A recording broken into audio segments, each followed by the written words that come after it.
So we have our object here. It's inside the focal point. We're going to go ahead and try to locate where the image is. We're going to follow the same three rules. So it's rule number 1.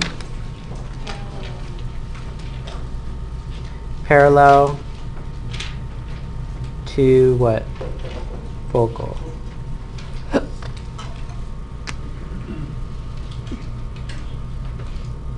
Remember, we're going to just reflect it at the center of that lens.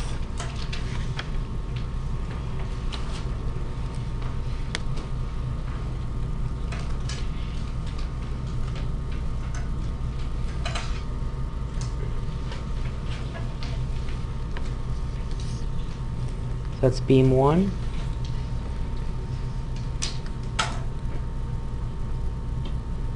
What's beam 2 supposed to be? How can we summarize beam 2? Through the focal, and then what? Parallel. And which focal point are we talking about here? The same side focal point. Well, notice what happens if you try to do that, it just never even hits the lens. So remember when this happened with mirrors, what did we do?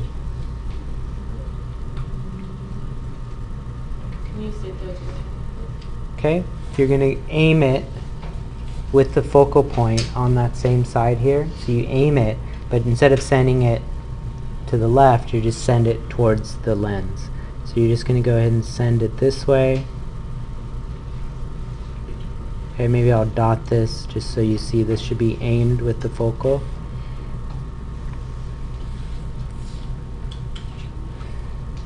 Send it towards the lens. And then what happens when it hits the lens?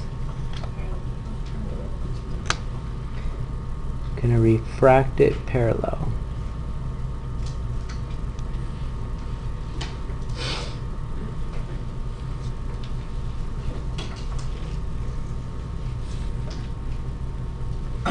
Okay, so that's beam number 2. And then what's beam 3? Straight through the center of the lens. I'll call this center to center. We're just going to keep it going all the way through the center.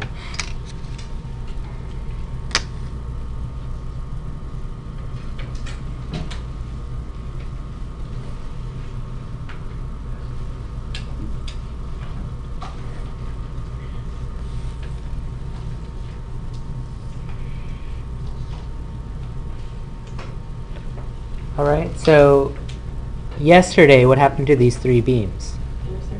They intersected at a point. And today what are they doing?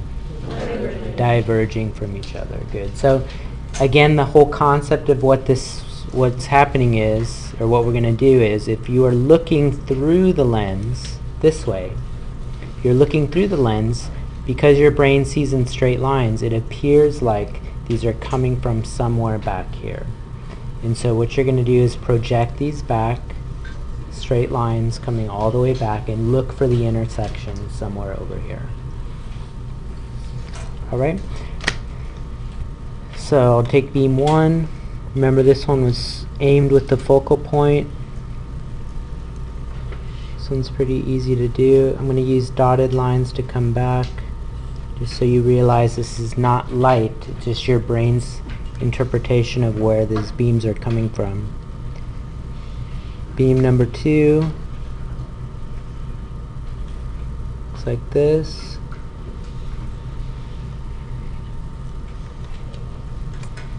Beam number 3.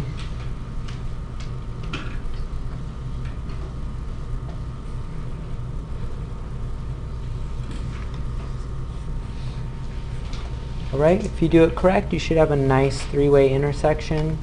Remember, this represents the tip of your arrow. Go ahead and draw on the rest of the arrow.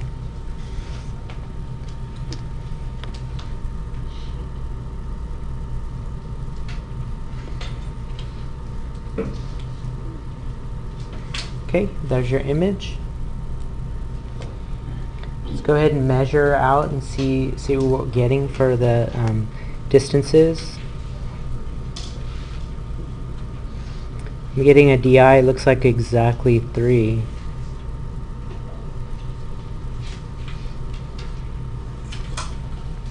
Hopefully you're in that ballpark. 3.1, 2.9, something like that. So measure, see what you get.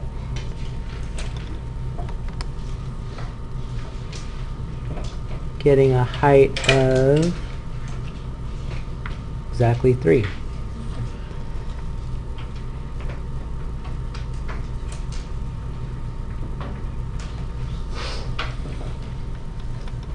Hopefully you're in that ballpark. 2.9, 3.1, something like that. All right, let's see what we should have gotten. Go ahead and do the math on this. See what you should be getting if you did this perfect.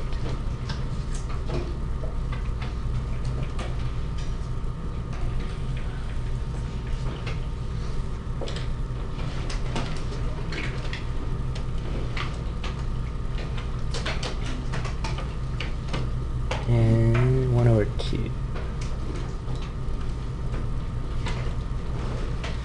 And these numbers are nice, so it looks like you should be getting 3. So I drew this one perfect today. 3. Good.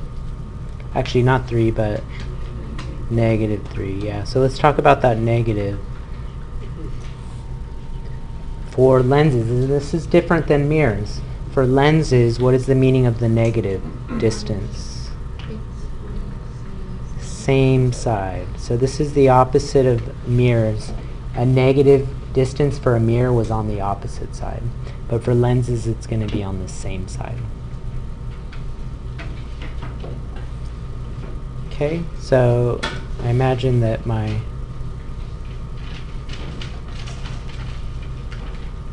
height is probably also supposed to be 3, but let's just prove it. So negative di is negative negative over, what was our do? 2? Hi over 2. Yep. Oops. So hi should be 3. And it is a positive, which means what? It's upright, just like we drew it. So always make sure your math confirms like your drawings. One of the nice things about this unit is you have a way of checking. You have the math and you have the drawing, and they should be the same or close. Okay, let's do the maths. Magnification, so that should be hi over ho, which looks like it's 1.5. Okay, also positive, upright, and then what's the meaning of the 1.5?